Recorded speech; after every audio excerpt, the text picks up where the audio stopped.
જૂનાગઢ જિલ્લાની કાયદો અને વ્યવસ્થાની સ્થિતિની ચેલેન્જ સ્વીકારવા માટે જેમણે ખૂબ કુનેહથી, ખૂબ દ્રષ્ટિકોણથી સુરક્ષાનું કામ સંભાળવાનો જેણે દ્રઢ નિર્ણય કરીને આગળ વધે છે એવા આપણા જિલ્લા પોલીસ અધિક્ષક શ્રી નિલેશ જાજડિયા સાહેબ,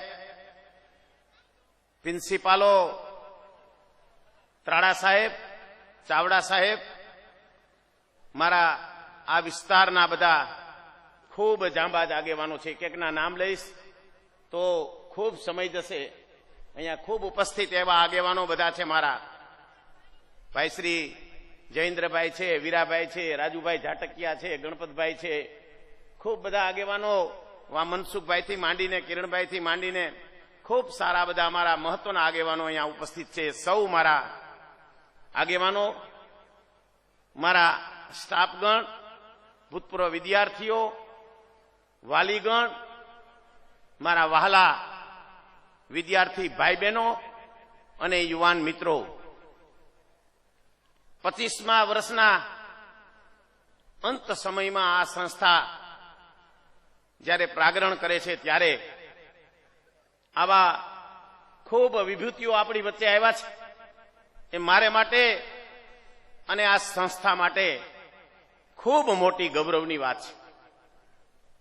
આવનારા દિવસોમાં આ સંસ્થા કેવી રીતે શિક્ષણનું કામ કરે, સમાજને ઉપયોગી થવાનું કામ કેમ કરે અને સંસ્કારનું જતન કેમ કરે, એની આપણે સૌએ ચિંતા કરવાની છે.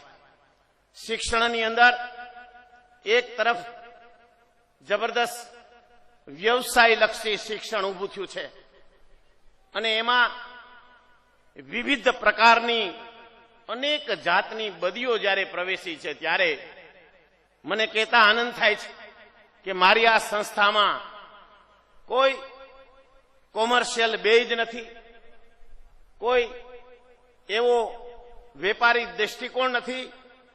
આ સંસ્થા એના પોતાના ખર્ચમાં ઉપરાંત મોટા આર્થિક બોજા સાથે આગળ વધે છે.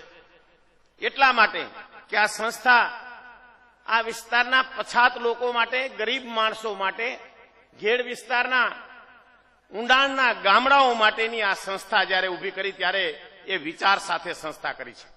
અને એટલા માટે આ વિસ્તારના મારા બાળકોને, ભાઈઓ બહેનોને, દીકરા દીકરીઓને શિક્ષણ સરળતાથી મળી રહે, સહેલાઈથી મળી રહે અને શિક્ષણમાં એને આર્થિક બોજો ન પડે એને આ સંસ્થાએ કાયમ કેન્દ્ર સ્થાન રાખ્યું છે. અને એટલા માટે જ વિવિધ પ્રકારની જે મુશ્કેલીઓ છે એમાંથી પાર કરીને આ સંસ્થાએ પોતાના ઘરનું ટ્રસ્ટે બાંધકામ કર્યું. 80,000 જેટલું સ્ક્વેર ફીટનું બાંધકામ આ સંસ્થાએ એના પગ ઉપર રહીને અનેક મુશ્કેલીઓ વચ્ચે પૂરું કર્યું છે. બાકીના અનેક હજી વિવિધ પ્રકારના કોર્સો આ સંસ્થામાં લેવાના બાકી છે. હવે મને ખૂબ આશા બંધાણી છે કે રાજ્ય સરકારે બે ઉત્તમ કામ કર્યા છે જે ન ભૂતો ન ભવિષ્યથી. એક, જૂનાગઢ જિલ્લાને મેડિકલ કોલેજ આપી અને એક જૂનાગઢ જિલ્લાને યુનિવર્સિટી આપી છે. લોકોને ખબર હોય કે ન ખબર હોય, પણ આ જે કામ રાજ્ય સરકારે જે કર્યું છે એ અદ્ભુત કામ કર્યું છે. એટલા માટે કે મારા જાહેર જીવનના 40 વર્ષના લગભગ સમયમાં ઘણા કામ થયા છે, વિકાસના થયા છે, શિક્ષણના થયા છે, વિવિધ ક્ષેત્રોના પણ થયા છે. પણ આવા જે કામો થયા છે એ પેઢીઓને ઉપયોગી થાય એવા આ બે કામ થયા છે.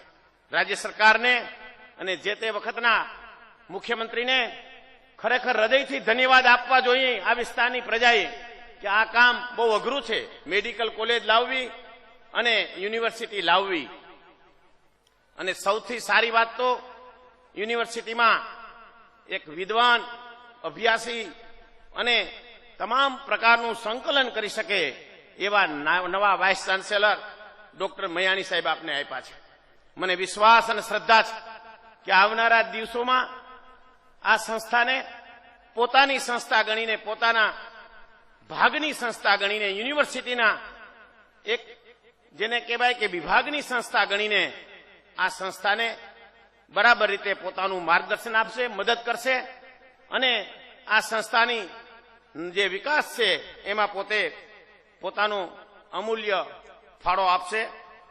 આવનારા દિવસોમાં આ સંસ્થા અનેક પ્રકારનું શિક્ષણનું કામ કરવાની એની ઈચ્છા પણ છે, પણ સંજોગો દિવસે દિવસે કેવી રીતે આવે એના ઉપર આધારિત છે.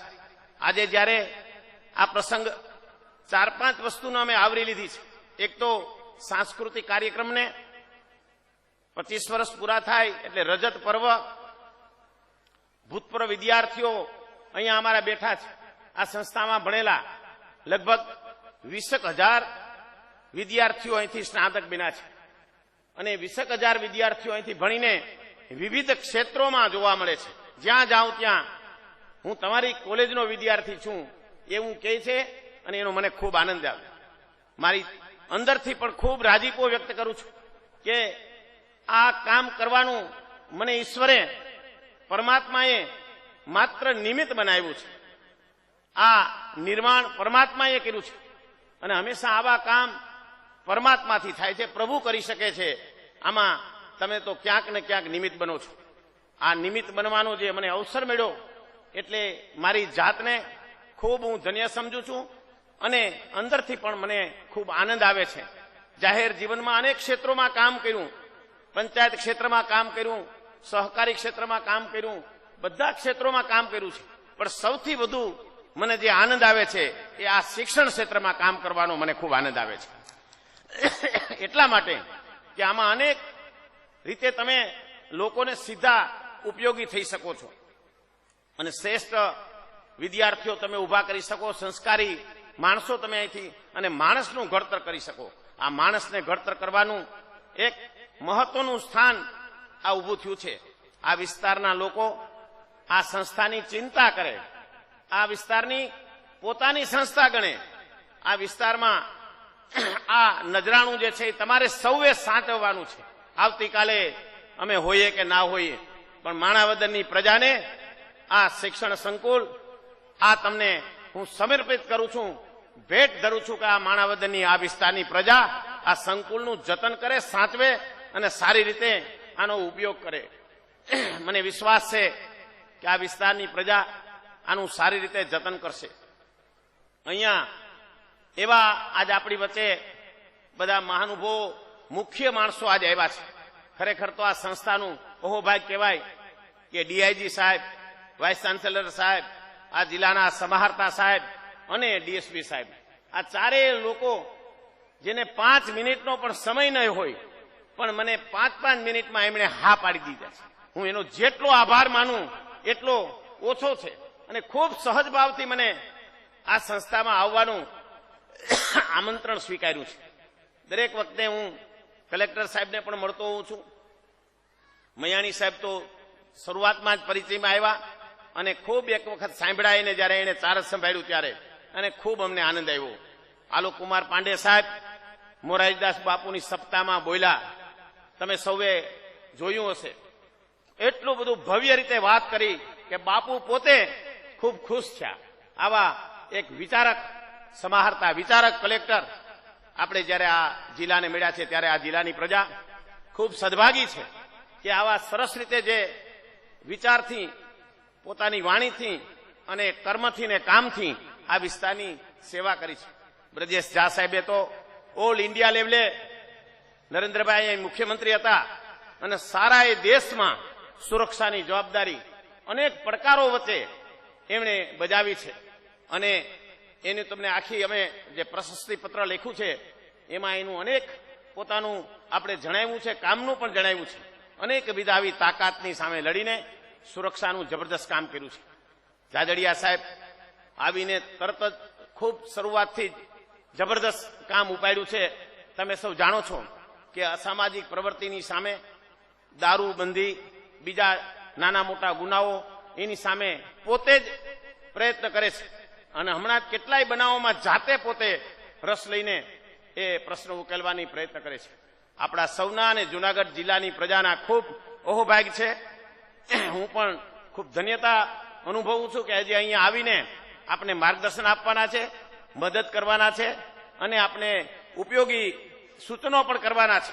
એવા સંજોગોની અંદર મને એમ લાગે છે કે અહીંયા જે બધા આવ્યા છે એનું ફરીને હું હૃદયથી સ્વાગત કરું છું, સન્માન કરું છું અને આ કાર્યક્રમને આપણે આગળ વધારીએ. ફરીને જાદડિયા સાહેબ, ઝા સાહેબ, મયાણી સાહેબ અને કલેક્ટર સાહેબનું ખૂબ ભાવભીનું હૃદયપૂર્વક સ્વાગત કરીને વિરમું છું. જય હિન્દ, જય ભારત.